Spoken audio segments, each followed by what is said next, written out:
Coming up on today's wrestling news, Triple H says he would love to sign this special talent. Saraya reacts to her AEW debut. A top WWE star says he'd never wrestle for anyone outside of WWE. And the original plans for AEW All Out's main event. I'm Adam Wilborn. And I'm Phil Chambers. And this is the news. So let's get on to this special talent that Triple H would love to sign for WWE. It's Tyson Fury. If you couldn't work that out from the silhouette, I don't know what to say. He's a very unique-looking person, Tyson Fury. He's a big lad. But the game was recently chatting to Sporting News and said that, yeah, he'd love to sign him to a full-time WWE contract. He said he'd selfishly snap him up, but also said it's probably not going to happen. There may still potentially be fights, of course, in Tyson Fury's boxing future. There's that AJ Anthony Joshua fight being bounced around, and although Tyson Fury has, of course, said, that's it, I'm done with boxing. Boxing, a bit like wrestling, is never say never, and yeah, Terry Funk exists. But yes, he was hoping that after Tyson Fury is done, potentially he could sign him to WWE. He believes he could do, quote, special things on Raw or SmackDown in WWE's future, and talks about potentially him creating as much buzz, if not more, as someone like, I was going to say, Jake Paul then. Oh, that's not a mistake I want to make again. Logan Paul, of course. Now, let's not forget Tyson Fury has been involved in WWE in the past. He had that weird match with Braun Strowman in Saudi Arabia, where they both sort of no-sold it. And most recently, he chinned Austin Theory in Wales. Yeah. I mean, if that's your legacy, I don't know what you're running for this. Yeah, personally, I'm not that bothered about ever seeing Tyson Fury back in the He's got a good gob on him, I'll say that. Yes, he can sell things, but I don't know if I ever really want to watch him in another wrestling match again after the Braun Strowman thing. Yeah. I think I'd be okay with not having that in my life, to be honest. Yeah. Like, I'd be fine. I like the Austin Theory spot at a Clash at the Castle. Yeah, that was fun. I'll give him that. But like the Logan Paul thing, I'm genuinely interested in the Logan Paul versus Roman Reigns match. It's a weird little part of me that's like, I'm going to watch that match 100%. and probably really enjoy it. Tyson Fury, on the other hand, I don't know if I'd have the similar thing. I think it's, what's it called, like a Venn diagram. It's like, in the middle, Logan Paul, Tyson Fury, both athletes, just very different versions of that. And like, WWE have got a lot of big guys already. I get it, it's Tyson Fury, it's a big name. Yeah. I don't know whether he translates for American audiences. No idea. You know, we're biased here, we're British, of course. But also, yeah, I didn't see stuff like Logan Paul. From the moment he was even suggested to be involved in wrestling, I was like, this guy's got an incredible athletic background. He probably can, you know, you look at people who've made that leap from other sports, and you obviously think that a huge one following to get that one could work. And then you saw him for like 2 minutes in his first match tagging with The Miz, and you're like, yeah, he's got it. I didn't watch that. I can't remember a single spot other than the finish with his match with Braun Strowman, but I sense it was a lot of lockups and just shoving each other around a bit. Yeah.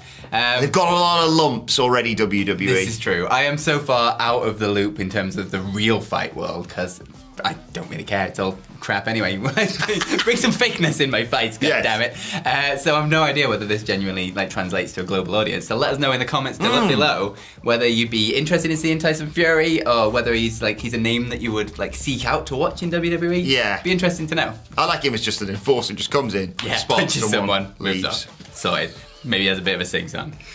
Oh yeah, that was a thing, wasn't it? That was a thing. That wasn't meant to go out. Anyway, moving over to AEW, and Saraya, obviously, massive debut on AEW Grand Slam, huge pop, hell of a moment, absolutely love it. She has been on Twitter to react to her recent debut, and I will just read it out. Flipping wow! She says. Well, sort of. Absolutely blown away by the pop in the stadium and the reception outside of it. Been a long journey. Couldn't be happier to be in AEW. Thank you to everyone. And thank you to my babe, Ronnie Radke, for letting me use his song Zombified. LFG. LFG, baby! Obviously, Ronnie Radke is in the band Falling in Reverse. Of course, I know them well. And dating Saraya still? They are still dating, aren't they? I don't know. I assume so, anyway. So she's using his song, and it was just a bloody lovely moment, wasn't it, really? Yeah, everything around this is just lovely. Like you say, it was a fantastic moment. I don't want to use the phrase game changer because they use that a lot in AEW, and it's been. However, within the women's division, I think it probably is. Like, it's a massive shot in the arm for that division.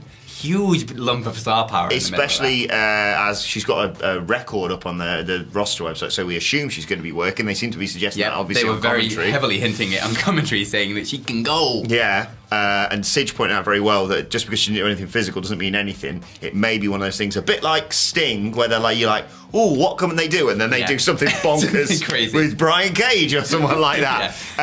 But it was just lovely, A, the reaction, B, that she's back doing this, doing something she clearly loves, and C, just her reaction to the reaction. Absolutely. And her acknowledging that people that we love her and we've been wanting her to come back for ages. The way Britt Baker reacted to it and the thing as well, and the obvious direction of like a Saraya versus Britt Baker is like a massive dream match of like a clash of eras almost, I guess. Because you can never underestimate or like underrepresent how much like Paige meant to the sort of women's revolution in WWE. I think it was one of the Dadleys who suggested open up the Forbidden Door, get Emelina in there. Hell yes.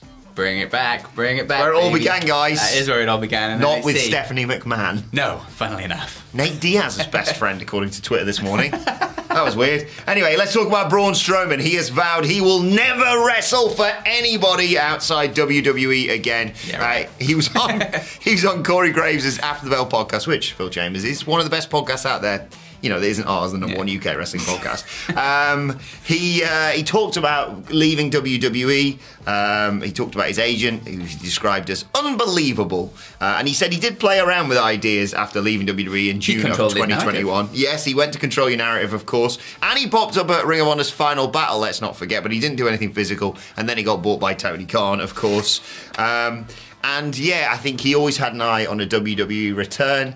It does feel like the best fit for him. Yes. Again, with wrestling, never say never. And who knows what the landscape's going to look like in, I was going to say a few years, 6 months at this bloody rate. But Braun Strowman's back. He's wrecking dudes. He destroyed the tag division. He ruined the best thing about wrestling right now, Maximum Male Models recently. Yeah. But despite my dislike of him doing that, I think he's been a real, to use your phrase, shot in the arm for WWE coming back. Yeah, absolutely. I'm not a huge fan of how he's being used. If you want to make him wreck a bunch of goobers, just do it the way Ryback did it and do unknown people instead of destroying your entire tag team division. Just do what you did with Braun Strowman the first time around, except without that weird, what was it, like a front choke slam thing? Yeah, that was a weird rubbish thing. And it looked like he sucked to take. Get him flipping ambulances again. But he's a very, very WWE guy. I think, like, of all the people that were released during the pandemic, he was the one that, like, shocked the most just because he feels like a WWE guy more than anything else. So yeah, interesting that Triple H was the one to bring him back and not Vince McMahon. But yeah, I mean, excited to see what they do with him. I just hope they actually stop ruining tag teams and get a plan for him going forward. I've got to give credit to Michael and bring back the choo-choo. I've got to give credit to Michael Sidgwick on this. The moment Strowman got released, Sidge was like, he'll be back. And he'll be back. He doesn't really need to do anything in the interim. Just stay at home and get even more jacked, which is kind of what he did. Exactly what he did. Because, the absence makes the heart grow fonder. Like you say, WWE was the perfect place for him. It just wasn't really going to work. Like, I don't think other promotions outside of AEW probably could have afforded him because of the way that the amount, he built himself up. So, yeah, it was just a case of give it time and something will change and he'll come back. Or after a year, they'll be like, we need someone. Braun, come back. So, yeah, I'm glad to have him back. Yeah, absolutely. Moving back over to AEW and the all-out 2022 main event. Obviously, it was CM Punk versus Moxley because of all the stuff with the interim championships and it all came together. But I forgot about all that, to be honest. That wasn't the original plan. Because this is coming from the Wrestling Observer Radio. The original plan was supposed to be CM Punk as the champion, obviously, versus MJF. Oh, what could it be? Your best friend. Your best man at his wedding, right? Yeah. I'm really busy at the moment, sorting out his stag do, so... Yeah. Obviously, when CM Punk injured his foot, all those plans kind of changed, and then they went with the interim title stuff because they weren't sure whether Punk would be able to make it back for All Out or not, and they wanted a big championship match on the pay-per-view. Obviously, then he was able to come back, and then they had to sort out all the interim stuff first, so it's unclear whether MJF would have been out for so long if Punk hadn't got injured, because they must have had to be built to that match, so they must have been thinking of bringing back MJF much earlier than they did, and instead this was the kind of make good at the end of it when they were trying to scramble it all together. And then that press conference happened, and he got injured again, and it seemingly felt like it was going to be CM Punk versus MJF again, and now that's not going to happen. Yes, exactly. That Wade Keller report yesterday, seeming he's not 100%, but he reckons Punk's not returning. He's going to get his contract bought out by AEW. We did a whole podcast about that. If you want to go and check that out, What Culture Wrestling, on iTunes, Spotify, wherever you get your podcasts from, or you can just watch the video right here on our YouTube channel. It's a real sliding doors moment, this, isn't it? Yes. Because would CM Punk have said the things that he said had he not been injured, had he not gone home and stewed on everything that had happened? I don't think so. Yeah, probably not. So I think maybe he'd have been pissed off, but I don't think it would have come out in the way that it did. Yeah. The annoyances of just being injured in the situation and finally getting the title run and having to give it up, and then it obviously exacerbated everything else that was still going on. Mm-hmm. Yeah, it would have been a very different world. Could have been MJF becoming the world champion as well in Chicago. It could have been with a long CM Punk. That'll still happen. We've still got that in the future at least. Who knows what's going to happen with CM Punk next? Who the hell knows? But yeah, I think the one thing we can all agree on, right? As much as people, people picked a lot of sides in this argument. Yep. Ironically, I have no dog in this fight. But if you try to take the tribal side of it out, what a year he had. Don't forget that. If you dislike him because you're a fan of Omega or the books or whatever, Sige is the biggest fan of Omega in the books, and he was saying yesterday what a phenomenal year it was for him. He worked with, up-and-comers, Darby Allin obviously first out of the gate. Look what he's done for Powerhouse Hobbs, if you believe the reports, which I do, to be honest. MJF, the greatest feud in AEW's history. Yeah, world championship run. I don't think you can really argue with it, to be honest. His what he did in that short period of time was genuinely incredible, and like you say, that MJF run was like my favourite storyline in all of AEW, taking out all of the elite stuff. That was it. It was so hot at the time. It was so good, and great matches to boot as well. And then it all soured at the end a little bit, let's say. Do you know how I never get predictions wrong, Phil? Yes, never. Do you want to know what my prediction is? Never, ever. Do you want to know what my prediction is? It's a fourfold prediction for the Royal Rumble. Okay. Okay, ready? Number 27, Cody Rhodes. Okay. Number 28, Aleister Black. Okay. Number 29, Big E. Number 30, CM Punk. Which one wins? For the comment section to decide. So I'm not picking one out of them. They all hit the floor. Booked yourself into a little bit of a hole there, haven't you? I've not. They all hit the floor at the same time. Fail 5-way. Roman doesn't have to get pinned in the main event of WrestleMania. You fixed wrestling. Yes! And for some reason, it's both nights of WrestleMania. Right, let's move on to your Twitter questions. At WhatCulture WWE, of course, you want to get in touch with us.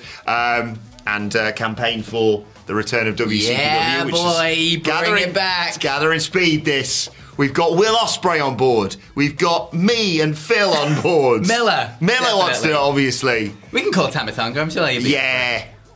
I can't believe I'm going to have to wrestle Will Ospreay in the main event. Show you guys how it's done. Hey, everyone, does our boss still check the Defiant Twitter page? Probably. Everyone tweet at the Defiant Twitter page. I think I've still got to log in. See if we can bring it back. Make it happen. I forgot. It's Friday, of course. It's Wacky Friday, but that's more of an Andy thing. But I have got some partially wacky questions for you here. I'm into a partially wacky Friday. Brian gives us our first question today. Brian writes, with Andy Murray randomly taking off Thursday and Friday, are we safe to assume that the flipping Fiend will be debuting on SmackDown and that he's in fact Andy Murray? The H stands for he's really the Fiend. I think you've cracked the code. Oh 100%. My God. Andy Murray is the White Rabbit. I lambast Hamfler almost every week for sitting there and saying, I'm going to stay up late. He's got kids, he's got a life, and he's like, it's his moment. I'm going to stay up late and watch Dynamite. I'm like, why? You can just watch it in the morning. Yeah. And you watch it on double speed if you can't be asked to watch certain bits of it, right? I might stay up and watch SmackDown tonight. Because Bray Wyatt's almost definitely going to show up, isn't he? Why do I do this to myself? Can't wait for it to be Adam Rose and his bunny. More on that in a little bit. They're going to be so disappointed. But yes, Andy is indeed the Fiend. Yeah, 100%. And the eel's the eel's just to distract you. Yeah. That was one of the rejected members of the Firefly Funhouse, I believe. The eel. Samp Sock, guess why I picked this question, Phil, writes, morning, you gorgeous ginger gods. That's how you get your question read. I'm working on the theory that the Judgment Day and the House of Black are one group extended across two companies, Rhea stealing Dom, Buddy stealing Aaliyah. What groups do you think are actually connected multiverse style? Ooh, interesting. I like that as a conspiracy theory, first and foremost. Yeah, 100%. Big fan. That the Mysterios, that it's the Judgment Ray, that he's the higher power controlling both of these. What groups could genuinely mix across? The Dark Order and the New Day feel like they'd get on. Definitely. I could see them. Very different vibes. Yes. Very similar ideas. I tell you what, who am I picking for? Yeah, I'm going to say, if we're picking teams that are still together, okay, I'm going to go The Acclaimed and Maximum Male Models. Synergy. Music, fashion, wrestling, all brought together. All brought together. I just love Maximum Male Models so much. Shot of Braun Strowman, their eyes is going. What's so good. Going to happen with Mansoor and Crown Jewel? No idea. What are they going to do? Very interesting reaction because he's a very different person than he was last time. I love the tag. I love this. It's good. It's brilliant.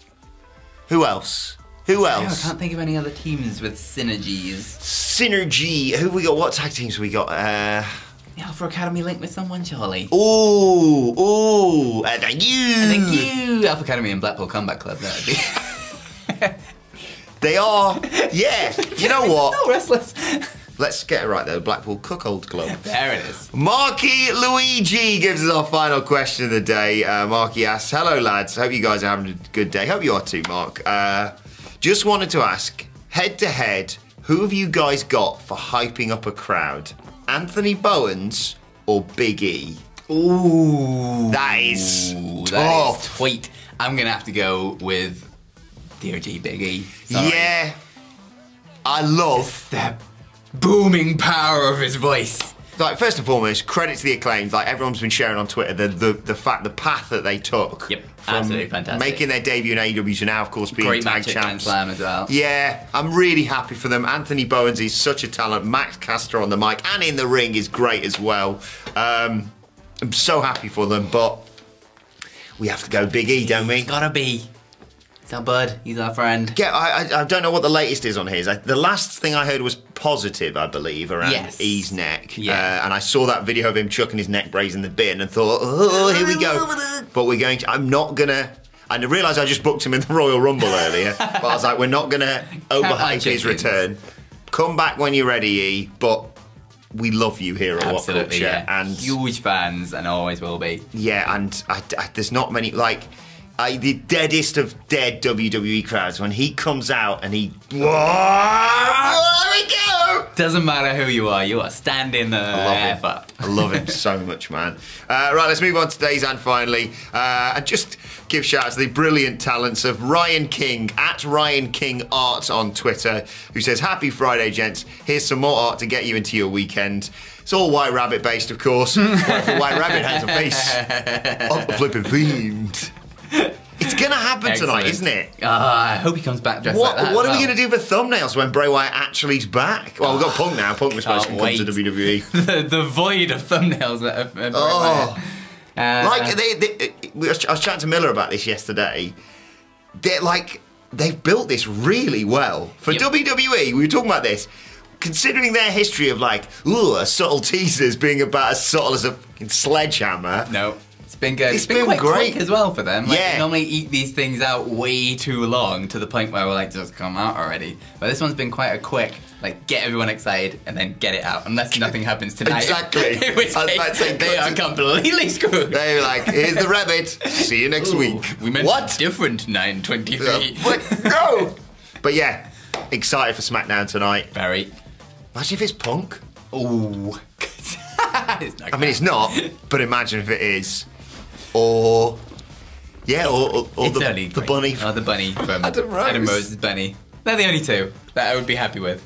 Or Bad Bunny. Any bunny. Oh, get Bad Bunny back. If it was Bad Bunny, that'd be goddamn it. Bad Bunny and an Easter Bunny thing announcing his intentions to make it a triple threat at Crown Jewel.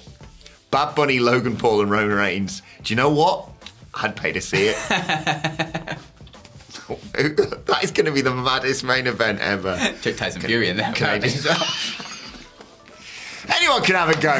It's the Saudi show after all. It doesn't really matter. Who cares? Right, let us know your thoughts on that and all of today's news stories in the comment section below. Like, share, subscribe to WhatCulture Wrestling wherever you get your podcasts from for daily wrestling podcasts, SmackDown preview, Rampage Grand Slam preview, and of course Wrestle Culture with the hashtag Bloody Good Quiz coming your way a little bit later on today. Plus thoughts, Twitter questions, all that sort of thing at WhatCulture WWE. Watch, they can follow both of us. You can follow Phil Chambers at Phil My Chambers, and you can follow Adam at Adam Wilborn. Follow us all at WhatCulture WWE. But for now, my thanks to Phil Chambers. Thank you for joining us, and we will see you soon.